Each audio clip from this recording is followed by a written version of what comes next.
Hi, I'm Dana. Wish I wasn't. I can't get a normal shot. Like the way that this is normally set up just is not working. I've been putting this off for like over a week at this point. I need to just actually do it. I'm sorry that it looks like this, but also the point of these videos is that you can just do this stuff that I'm doing or the stuff that you need to get done, and I can just be on in the background chattering away and keeping you company and having a bit of a body doubling effect while you're doing it. This is just so that we can both get some stuff done, okay? I won't be that aggressive for the rest of the video, I promise. But yeah, that's the point of this video. You now are aware of that. Maybe you have been aware of that already if you've watched other content from me. But that's what we're gonna do. I'm gonna try and stay in shot, but even if I don't, I'm still gonna be yammering shit. So, what I want to talk about today is the fact that I've had a big realisation like 20 minutes ago that I think I might have hit burnout. And I don't know, it's one of those where I've read like other people's experiences of burnout and I'm never sure if I'm like bad enough to count it as burnout, you know? But also like my entire body aches, and I always have like little aches and pains and like things going on. That's just how I am as like a human body. But the last week maybe it just like it's not even like a muscle ache, you know? It's not like I've been like to the gym and now my body aches. It's like it feels like the ache is like deep within my fucking bones, you know? And like nothing's helping. Like I've done yoga, I've gone for little walks, I've tried just resting. It's not helping. I just ache. And like I'm 26, you know, it doesn't feel like I should be there yet. And especially given that like I had an entire year where I did yoga super regularly and shit. Like I don't feel like I've like left my body to the point that it should be like this, you know? I know that that's not how like things always work. I don't mean to imply that like if you have something going on then it's because you like left your body to get to that point. But for me, I don't know what's going on, and I think it might be part of burnout because like I said, I've been putting this off for weeks now because anything I have to do just feels like it already normally feels like a lot of effort, but the last couple of weeks it has felt like just so much more effort than it even usually is, and my anxiety is so kicked off. Like I will give that I do have some reasons to be anxious lately because I have some things going on and some things coming up that I'm like, yeah, that would make me anxious. I understand that. But also it will literally be like I'm just sat here watching a show that I like or reading a book or stroking the cat, and all of a sudden, you know, it's not like I've thought of the thing so now I'm anxious about the thing. Like it's the thing of like I suddenly have like the tight chest and feel like I can't breathe, and it feels like all my muscles are tightening up, and like I'm just so like I'm experiencing all the physical symptoms of being anxious when like I'm not. I'm literally relaxing, I'm literally fine. And I think it might be that my living situation is just getting worse and worse. Basically the last like 6 months I've had to like return to the fight or flight state that I was in my last relationship when I was living in the house with my ex, and it's horrible. It's truly horrible. I had like 6 months of living here and having it be 5 months of living here, 4 months. I had a couple of months of living here and having it be really lovely and being like, oh my god, I can feel my like insides and my nervous system relaxing, like things were going so well. And now I'm in like a constant state of fight or flight again, never sure like what I'm doing, constantly like unsure of who's home and worried about when my housemate gets home and being like, is he gonna start another fucking argument? Is he gonna be weird about something? Is he gonna continue using my stuff and just being really rude and disrespectful and mean? Like, oh, I didn't mean to like get into the stuff with my housemate. I'm gonna talk about it all the moment I've moved out, don't worry. But I do need to move out first because he is a manipulative, vindictive little man, and I don't want to face any repercussions while I'm living here, you know? So like, it's one of those things where I'm like, I don't know why I'm in burnout, guys. I don't know why my entire body aches, but also like I'm constantly like tense and a fight or flight, not feeling good, really just like not fucking okay, you know? And like I'm fine, I'm gonna get through this and it'll all be alright, but it sucks right now, you know? And it's especially the thing of like, I've worked so hard to try and get into a position where it doesn't suck, and I was briefly in a position where it didn't suck, and now it feels like I'm just right back where I started, you know? And I know that like trauma recovery and shit and like life in general often does that, you know? But I just for the first time in my life wanted a safe and comfortable living situation, you know, where my choice isn't clean up after a man or live in a shithole, you know? I also have been helping 2 of my friends realistically move. One moved a little while ago, and I think I talked a little bit about that because like it happened at the time, you know? But basically my best friend bought a house. Their other best friend, who's like part of the fan family, moved in because it's a 2-bed house, and then they've moved in, and that's all happened in a sort of like staggered way. So it felt like I was helping people move for like an exceedingly long time. And it's one of those where it's like, I will help you move. I don't mind. I'm not like bitter or resentful about it. I'm completely okay with doing it. I'm glad that you had the help from me. Like, I feel like that's what people are supposed to do, you know? You help your friends, including if they need to move. But the other side of it is, as much as I like mentally, emotionally don't mind doing it, I see, it's the thing of, I'm like, I don't know why I ache. I have so many bruises because I will just pick stuff up and move it, and then like halfway through moving it, I'm like, that's actually way too heavy for me to physically move on my own, but I have now picked it up and I've got it here, so I just need to finish it. And a lot of like my arm's kind of fucked. I don't know how much you can see that, but like I'm covered in bruises, and that's like, it's almost a sensory thing because it absolutely affects the way that I can sit at the minute, and I'm just not comfortable in any way is what I'm getting at. And it's the thing of like, I can see why all of that would go into making me burnt out, you know? And I also can see how it could not be burnout, and it might just be that I've had these stressful, physically demanding situations and not really relaxed or de-stressed or rested that much between them. But also, on the other side of that, I don't feel like I've done that much. You know, like I feel like obviously the bits that I did do have been kind of a lot, but I do feel like I rested and to a point relaxed in between. Like, that's tricky because I don't feel like fully relaxed in my house at any point anymore. And that, again, like I just spoke about this, it sucks and it's really tough. So I can see where like mentally I haven't really been able to relax, I guess. I feel like a lot of the point of these videos is so that I can figure out things like that. Like, I do tend to feel more like I need a therapist, basically, is what we're getting at. If I had a therapist to talk about this stuff with, I wouldn't need to make the videos. But even with that, it's like I recently had my referral to a local like therapy organisation called Step Forward, and I do think that they're gonna be tremendously helpful for me with the type of therapy that they provide. I think that it will, you know, if I put the effort in and they put the effort in, I do think it will be genuinely helpful in like the long run. But I also, like, they made very clear that it's not like a chat about your problems, chat about your past kind of therapy situation, you know? And as much as that's great, and I feel like there's lots of other things I need to fix that these therapies will help with, I do feel like I need like a sit and process and figure out what the fuck's going on in my life therapist, because I feel like I just don't process 99.9% of the things that happen to me, you know? Like, I exist in fight or flight and have done for like, I would honestly say probably since I was like 10 or 11 and we first moved out of the house that I like had grown up in, and nothing had ever really changed for me, you know? I went to a few different schools, but that was the most that had ever changed, and they were all very similar schools in the local area. So then we moved to Denmark, which was obviously a gigantic change for anyone, but especially an undiagnosed autistic kid that had never moved house before. Like, it was a lot. And I do kind of feel like since then, and maybe even before, honestly, because I was bullied a lot in the schools, and that's why I had to move schools, you know?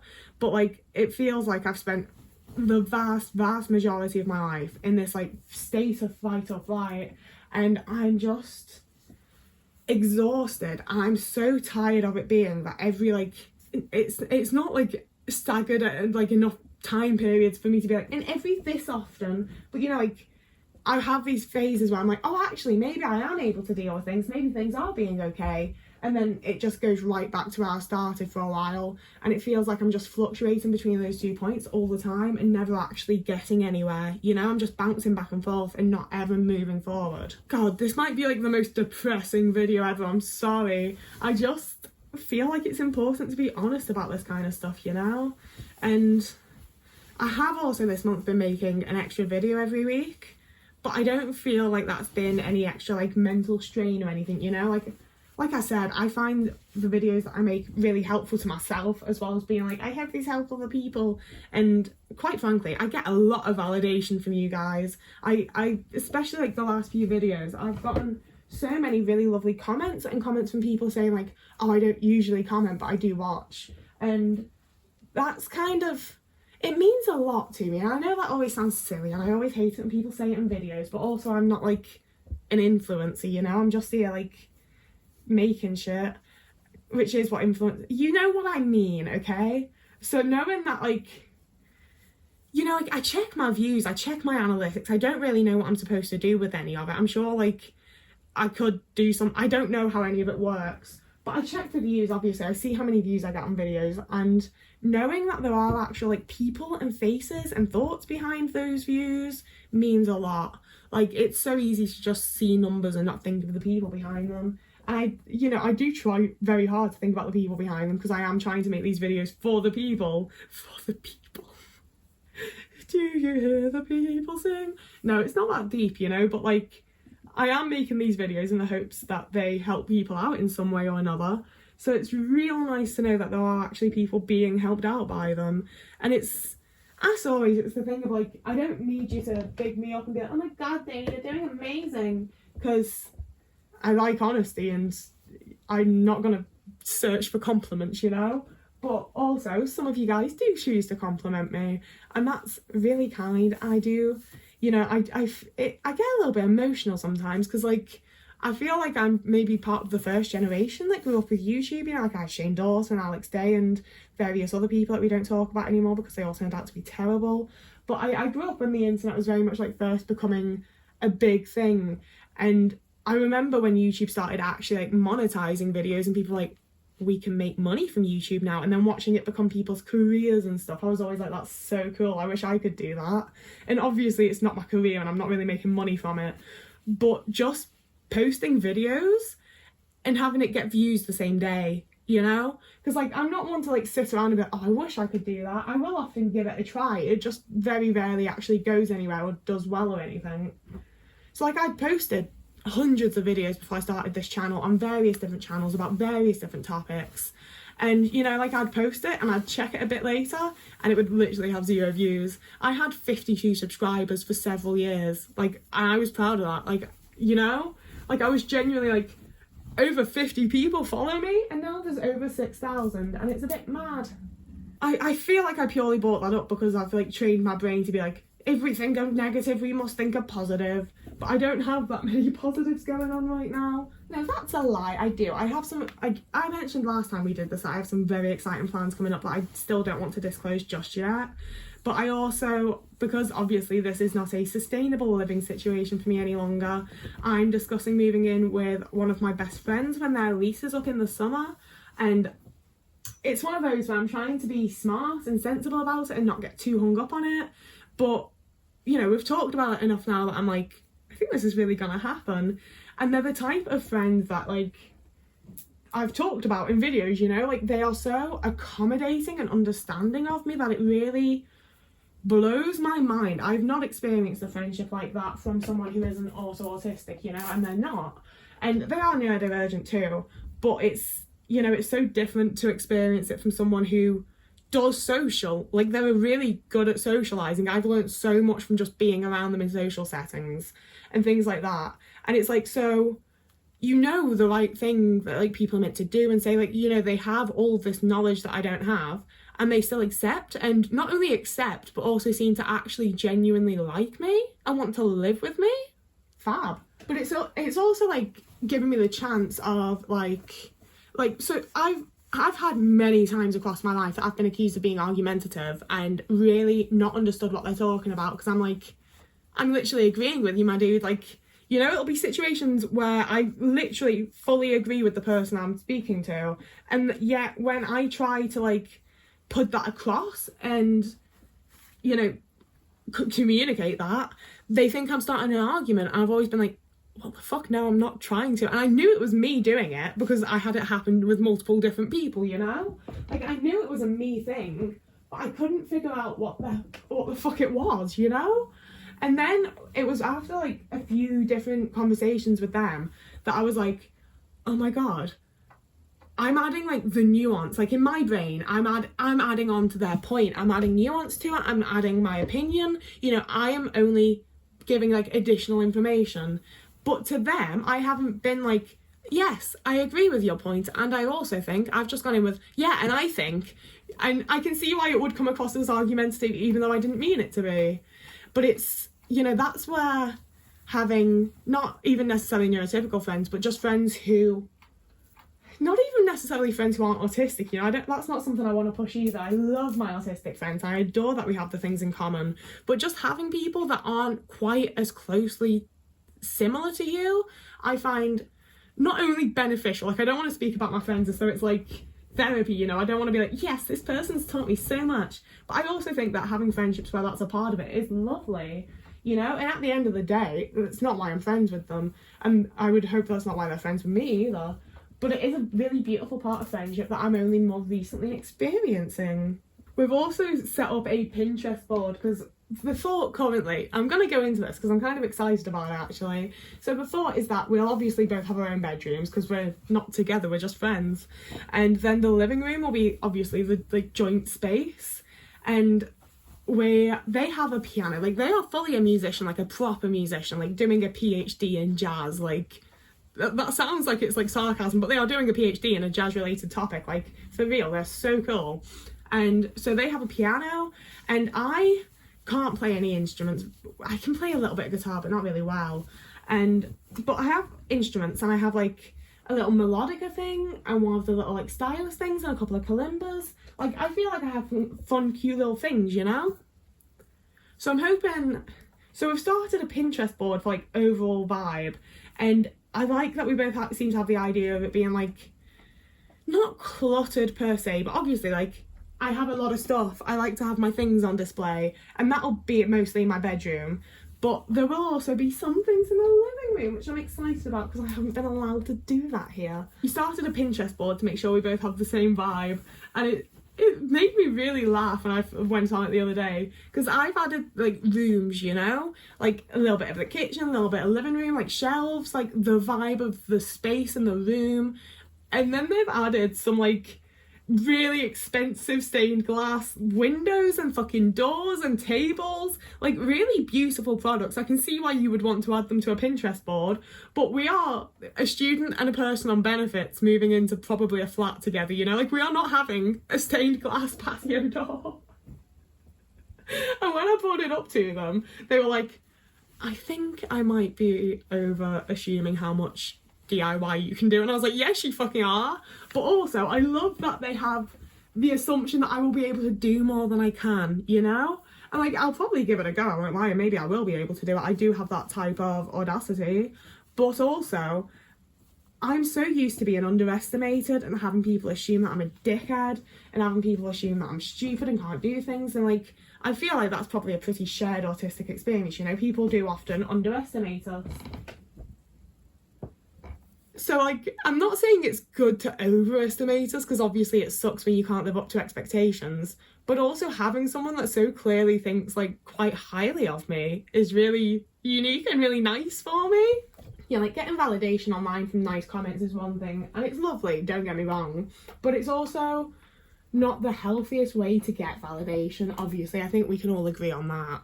And having it, like, receiving validation, but you know, like being validated by your friends in such subtle ways where it's just that they assume that you can do things, and they assume that you're smart and that you can just figure stuff out. Like it's nice, it's so nice. It's one of those where I'm like, who needs to own this many pairs of socks? And it's like, well bitch, I do, because I don't have any fucking socks in my little sock drawer at the minute because they're all in here because I take so long to put my fucking laundry away. But also, I'm so bored right now.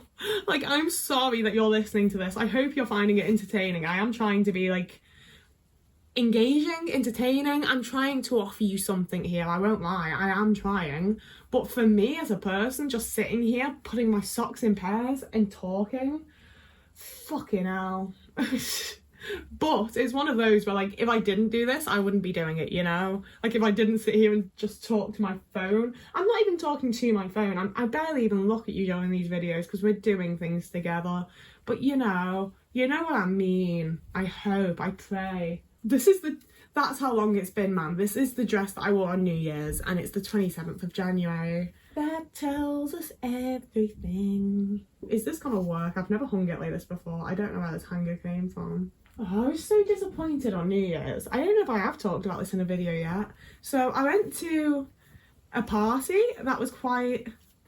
I won't lie, I didn't have a lot of fun. I didn't really know most of the people there, and they weren't really my types of people. So it was nice to see the people that I went to see, but it was not my type of party. And then we went on, because I met up with like the friend that I'm going to be moving in with, we went on to one of their friends' places, and we did play like a single game and have a couple of drinks, and it was lovely. It was genuinely really nice, and I wanted to stay, but I was just so fucking tired. Like, I hadn't slept properly the night before, and then I'd woken up really early. And it was one of those where, I also, does anyone remember Ringo? I used to have a cat called Ringo, and he was this big baby fluffy man. I loved him. He's Otis's brother, but him and Otis were like constantly fighting, and they were just literally tearing chunks out of each other. It was horrible. So I had to rehome him. And the person that we went to see on New Year was the person that I rehomed him with. So I got to see him on New Year's Eve, and it was one of those where I was like, he's all over me. And it's like, no, he's done what he always did, which is flop over 3 foot away and allow you to reach over and stroke his belly. He's not all over me at all. But it was so nice to see him.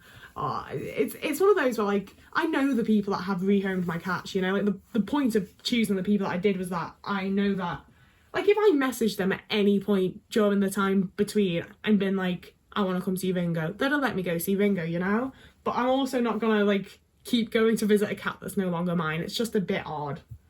And it would also make me really sad, I think, because I really love that fucking cat. But it was lovely to see him. And then, but yeah. So it was lovely to see him, but I was just so fucking tired that I was like, I know I'm a bit of a buzzkill getting an Uber home like 20 minutes after midnight, but also there's a very high chance that I'm gonna fall asleep there if I don't leave. And if I fall asleep, I'm not going to wake up. Like, you're not going to be able to wake me up to put me in an Uber or something. Like, I will be sleeping here until 10 a.m. tomorrow morning. So I went home, but right as like 2 minutes before my Uber was coming, one of the other people that were going to be there arrived. And it's someone that I've met once before. And just, I don't like being like, we clicked, you know? But also, like, they're just very extroverted and engaging and friendly. And, like, I'm not gonna click with that kind of person, you know? Like, if you're a nice person, I'm gonna be like, cool, you're nice. And they showed up, like, right as I was leaving, and I keep thinking about it, because, like, I keep thinking about a lot of things, okay? I constantly just, like, relive my life all the time, and I'm not saying it's healthy, I'm just saying it's what I do. But, yeah, I keep thinking about it, and I'm just so disappointed, because, like, I know that I did the right thing in leaving, because I would have fallen asleep, and it would have been really embarrassing, most likely. Like, I was too tired to stay, and I did the smart, sensible adult thing. But, oh, man, I wish I'd stuck around and gotten to know her better. Like, they just seem so fun. And, like, that's the, like... I sort of met the person that I know in this group and that I'm moving in with and everything through another group that they're sort of like a part of. Like, they have, I don't want to be like, they have a lot of friends, but, you know, like, they're socially apt. They're good at socialising, and they're really lovely and they're really cool. Why would they not have a lot of friends, you know? And it's one of those where, like, I don't want to just infiltrate every group they're in and be there all the time, because that's like, it's the point of having different groups of friends, isn't it? That you see different people. But also, every group of friends that I've met through them, or like every friend I've met that's their friend, every person I've met that's their friend, I've been like, this is the nicest, coolest person ever. I want to also be their best friend. And I think some of it's that they're in like quite a small, I don't know if it is that small actually, but they're in quite like a niche little community of musicians where they all sort of know each other through doing music. And honestly, looking back on like my teen years and like when I was trying to get into music and trying to start bands and stuff, I was never good at music. Like, I know people like to try and argue, but like, I have decent conceptual ideas. I don't think I'm a bad songwriter, but I'm just not very musically talented. I'm not very good at it. I don't practice in the way that I would need to in order to be good at it. You know, there's a lot that goes into it. I think anyone can become a musician if you really put the effort in. I've never really put the effort in, you know? I've tried here and there a bit. But like looking back, I do kind of like wonder if a lot of it wasn't that like I like music, don't get me wrong, but I'm not sure that I like music any more than like the average person who enjoys a bit of music, you know? But I tried so hard to like become a musician and be a musician, and I do sort of think that a lot of it was just that I saw that there's a community to that, you know? You just learn this skill, you gain this new thing that you can do that's quite cool, and then you're also suddenly a part of this whole like community, and these you know, you join a band and you've got a built-in friendship group. And I think that's perhaps why I didn't like focus that much on the actual music and trying to like become a good musician, because I wasn't trying to be a musician. I was trying to find like a community and a group of good people, which I also did not manage to do back then, because I then met my boyfriend at the time through him being in a band, and he turned out to be an abusive asshole for 8 years. So don't do that. But the musicians that I've met more recently are, for the most part, quite nice. And, you know, like, you get assholes in any group, in any community. Some people are dicks, that's just how it is. But I do kind of feel like in creative circles, there tend to be more exceptionally nice people. Like, a lot of people are doing creative and artistic things for a lot of different reasons that I feel often play into making them just be, like, a bit nicer and a bit more empathetic perhaps than a lot of people. I don't know, I'm chatting absolute bollocks, you know? Like, if I had like an actual proper opinion about this, I'd make a full video about it instead of just talking about it while I'm putting washing away. You might also remember me talking about buying Mist, so I actually drink more water, and I am using it every day. Like, I think every day this year I've had at least 2 of those, sometimes more. And I'm not saying that that's like the right amount of water to drink, but I am saying that it's more water I've drank daily than any other point in my entire life. God, there's so much left. I only have like a couple of hangers and I'm not sure what I'm going to do about it. So this is where I edited out the entire rant about my housemate. Oh my god, we're nearly at the bottom. We're so close to being done. I might actually have enough hangers. This is the most exciting thing this year. It's sad, but it's true. Oh, it's my Meep t-shirt and all. Have you guys, sorry to derail this into a Doctor Who video, have you guys seen the Meep plushie that everyone's talking about possibly being released? I would die for that plushie, because I wanted one of the adipose ones back in the day, and I couldn't fucking, like, I was like 10? Like, I was a child when they came out, so I couldn't just buy one, and my parents wouldn't buy me one, so I didn't get an adipose plushie, and one of my best friends has one, and it turns out it was like a super limited run, and they just own it, and it makes me feel sick with jealousy every time I see it. Like, I'm glad someone got it, but also it should have been me. So I am not missing out on a Meep plushie that's released. Oh fuck, I've got 1 hanger and 3 things that I wanted to hang, so they're just gonna get folded up and put in my pyjamas. Don't do this to yourself, Damon, just turn it the right way out, don't struggle with it later. But yeah, I feel like my routine and my life and my living situation are all falling to absolute shit. I don't feel good about anything. I'm super fucking tired. I'm spending most of my days literally just sat in this chair watching TV shows and movies and TikToks and then being like, shit, another day's gone past, huh? Because I'm just too tired and anxious and not with it to do anything. Okay, I'm gonna hang this Christmas jumper and then hang myself. I'm sorry, that was... See, it's the thing if I make suicide jokes in real life all the time, and so do my friends, but it feels really inappropriate online, because it is inappropriate, but also we're the people that have been there, so it doesn't feel that bad, you know? Like, it's not like we're like punching down, like we are the people that would do that. Okay, with the folding of this next item, we are officially done here. It's taken me 35 minutes, and it's going to take me another 20 minutes maybe to organise everything and put it back where it actually goes. But we are done with the actual like folding and like it's not the physical part, I have to actually stand up for the next bit, but we're done with the bit that feels like it takes the most effort, you know? Like, everything's organised to a point where I just put it away in the place it should be. I'm not on frame. In frame. Oh fucking hell, you've listened, you've heard it all, you know what's going on, you know why I'm like this. Oh, But I am signing off, and I'm doing it as quickly as I can. So I post 3 times a week if you would like to follow me here. I post over on TikTok, Instagram and Twitter daily to never, depending on the site. I really sincerely hope that this has helped someone, that you were able to watch along and get something done, or, you know, just have it on in the background for whatever reason and found it helpful, useful, entertaining, something. For me, it means that I've actually put my washing away and feel like somewhat of a productive human being. Now all I need to do is actually wash for the first time this week. So yeah, you can also donate to me over on Ko-fi or become a Patreon member if you would like to like help me monetarily as a creator, because YouTube like doesn't pay properly, barely. You get me? But yeah, I'm like this, so I'm gonna go now. Whoever you are, wherever you are, I hope you're having a lovely morning, evening, day, afternoon, week, month, year, and I'll see you again in a couple of days.